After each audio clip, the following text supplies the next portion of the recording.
It's ladies like what? It must be Sarah on the mic. We're sweet little Holly, got the sugar, got the spice. We're keeping us tight, we're guests on the night. Linked up with Urban Spirit Studio. That's right. And I'm not a rookie on this all-star team. Me and Holly get your hook like we're fishing for green. This is home, never leaving us talent alone. Yes, it is my city, it's my throne. So, what I want to know is, yeah, when it comes to moving out, is it normal to split bills in the middle, or like, how do you go about it? Do you get the man to pay more? Like, I don't actually know, because I've never asked my mum and dad, so I don't know who pays more. Yeah. Can I get my partner to pay the whole thing? Because if so, he's in for a treat.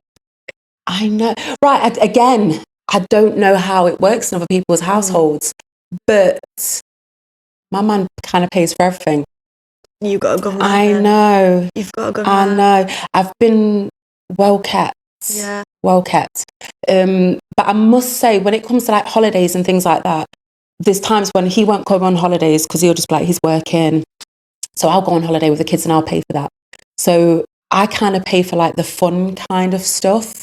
So even though it sounds like I'm paying for a lot, in all honesty, I'm not, to be fair, because for me just to buy a holiday for myself and 2 kids isn't as much as what he's paying for everyday expenses and the running costs of a car and all those things. So I do contribute towards the house, but I would say it is the garnish on top of the dinner. So yours is like that's a nice way to put yourself anyway. I put the garnish on top of the dinner. So you'd say yours is like the disposable income then? Yes. Nice. So yeah, I would say so. So the way it kind of always has been is that he's always carried the household, and we've never really had a conversation about it, to be fair. This is like the first time kind of discussing finances. If he watches this, he might start changing the rules, so we'll keep it slightly crazy. Hide it from him. Do not promote this show to my husband. Do not. You can't. If you're watching, turn off. Turn off now. But yeah, I think it's a bit of a taboo subject with a lot of couples that they don't really talk about finances. Yeah, I think it's something what I've seen that's not really spoken about too much with couples. It's just sort of, that's how it goes, that's what you do sort of thing, right? Yeah. So I'll do this, you do that, and then that's... Yeah, and then that's it. I mean, one of the things that we did say, like when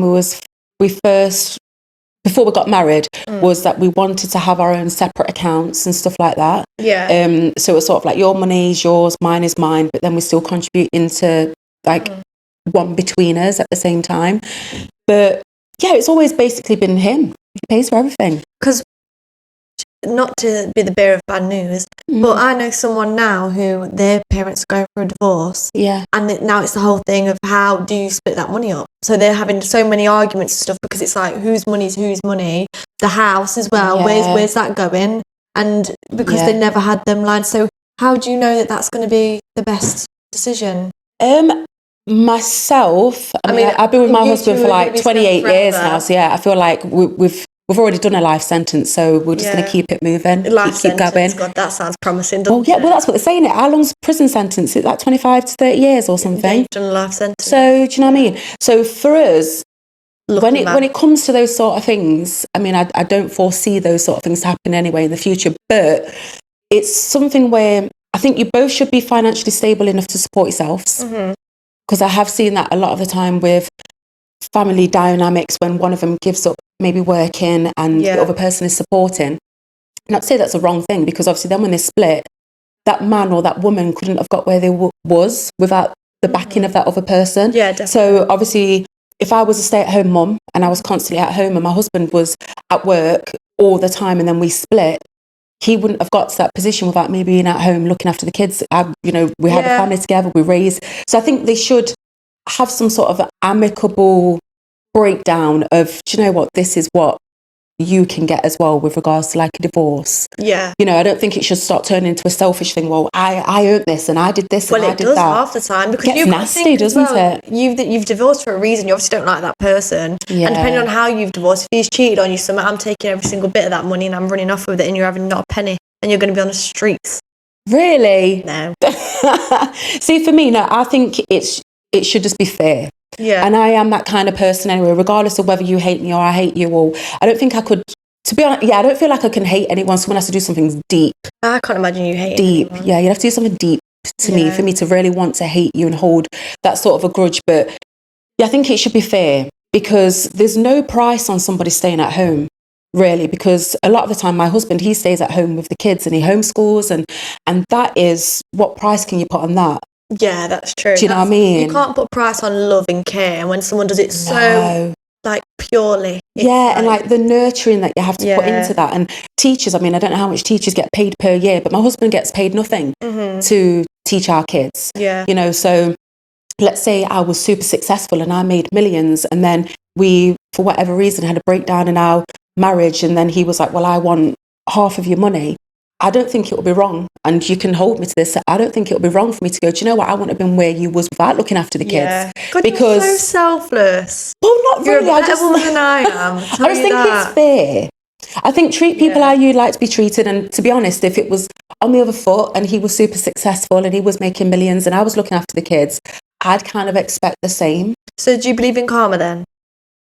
I don't know if it's called karma. I'm not too sure, but I do think, treat people the way you'd like to be treated, because somewhere you're going to get hit. So I guess in that respect, yeah.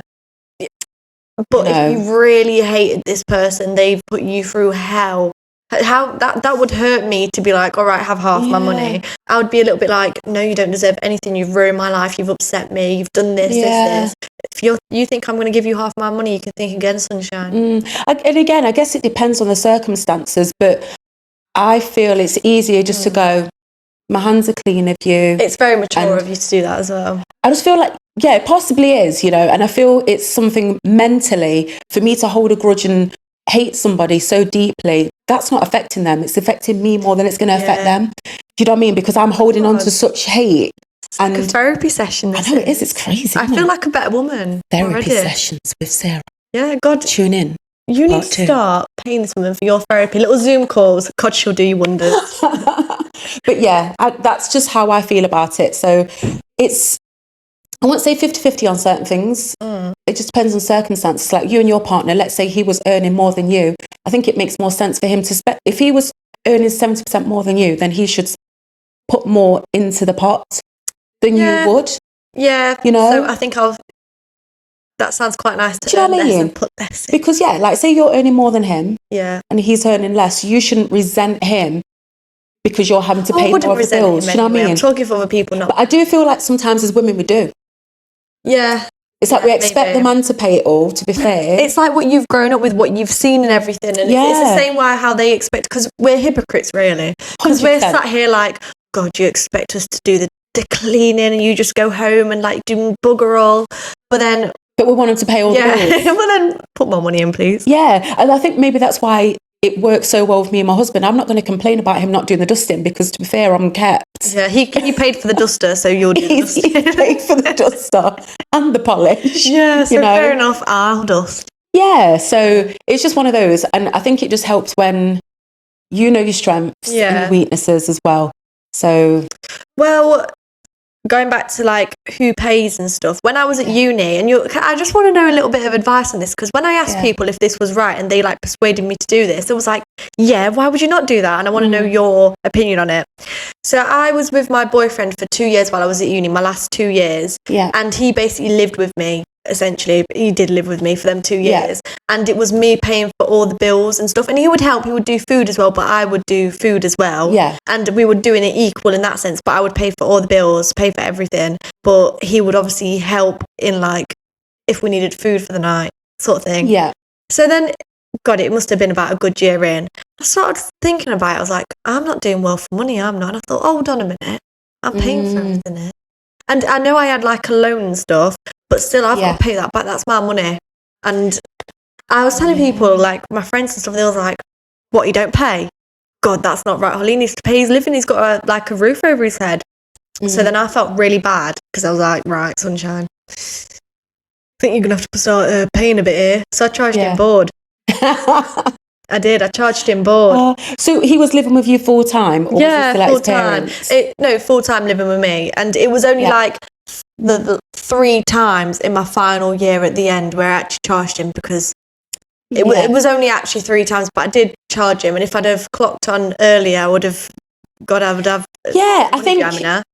Again, in that respect, it's one of those where it's to have that conversation beforehand, because obviously you didn't. And that's where... And he got away with that for a solid... 2 years.